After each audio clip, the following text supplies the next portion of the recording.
গরুর মাংস পছন্দ করে না এমন লোক খুব কমই পাওয়া যায়। আমরা অনেকেই অনেকভাবে গরুর মাংস খেয়ে থাকি, কিন্তু আজকে আপনাদেরকে শেয়ার করব উলকচু দিয়ে কিভাবে গরুর মাংস রান্না করতে হয়। আসসালামু আলাইকুম viewers, welcome back to my channel. এই জন্য আমি 1 কেজি গরুর মাংস নিয়েছি আর হাফ কেজির মতো উল নিয়েছি। উলগুলোকে মাংসর সাইজে করে এগুলোকে সিদ্ধ করে নিয়েছি। আমি একটা পাতিল বসিয়ে দিলাম, তার মধ্যে 3 টেবিল চামচ তেল দিয়েছি। তেলটা গরম হওয়ার পর এখানে তেজপাতা আর পেঁয়াজ কুচি দিয়ে দিব। পেঁয়াজ আমি এখানে 1.5 কাপের মতো নিয়েছি।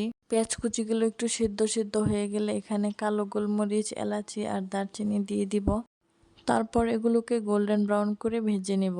গোল্ডেন ব্রাউন করে ভাজার পর এখানে 2 টেবিল চামচ আদা দিয়ে আমি অল্প একটু পানি দিয়ে নিব, তা না হলে বাগারগুলো একটু পুড়ে যাচ্ছিল। এখন এর মধ্যে দিয়ে দিব 1.5 টেবিল চামচ রসুন দিয়ে ভালো করে মিশিয়ে নিব। এখন এর মধ্যে অল্প একটু পানি অ্যাড করে বাকি মশলাগুলো দিয়ে দিব। এখানে আমি 3 টেবিল চামচ মরিচ নিয়েছি আর 1.5 চামচ হলুদ, 2 চামচ ধনিয়া, 1.5 চামচ জিরা, স্বাদ মতো লবণ আর হাফ চামচের মতো 5 ফোড়ন দিয়ে এগুলোকে ভালো করে মিক্স করে নিব। এগুলোকে 3 থেকে 4 মিনিটের মতো কষাতে হবে।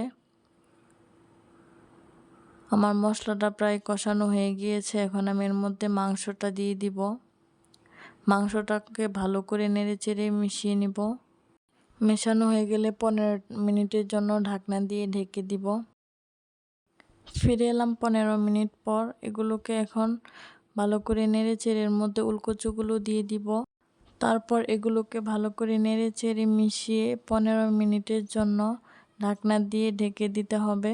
উলকচুগুলো কিন্তু সিদ্ধ করার সময় খুব বেশি সিদ্ধ করবেন না, 5 থেকে 7 মিনিটের মতো সিদ্ধ করলেই হবে। এখন এটাকে 15 মিনিটের জন্য ঢাকনা দিয়ে ঢেকে দিব। ফিরে এলাম 15 মিনিট পর। গরুর মাংস আর উলকচু একদম কষানো হয়ে গিয়েছে। এখন আমি এর মধ্যে পানি অ্যাড করে দিব এগুলোকে ভালো করে সিদ্ধ করার জন্য। মাংসটা সমান সমান পর্যন্ত পানি দিয়ে এটাকে নেড়ে চেড়ে আরও 20 মিনিটের জন্য ঢাকনা দিয়ে ঢেকে দিব। ফিরে আসলাম 20 মিনিট পর। মাংসটা হয়ে গিয়েছে। এখন আমি এটাকে নামিয়ে নিব। আমার ভিডিও ভালো লাগলে লাইক, কমেন্ট এবং শেয়ার করবেন আর চ্যানেলটাকে সাবস্ক্রাইব করতে ভুলবেন না।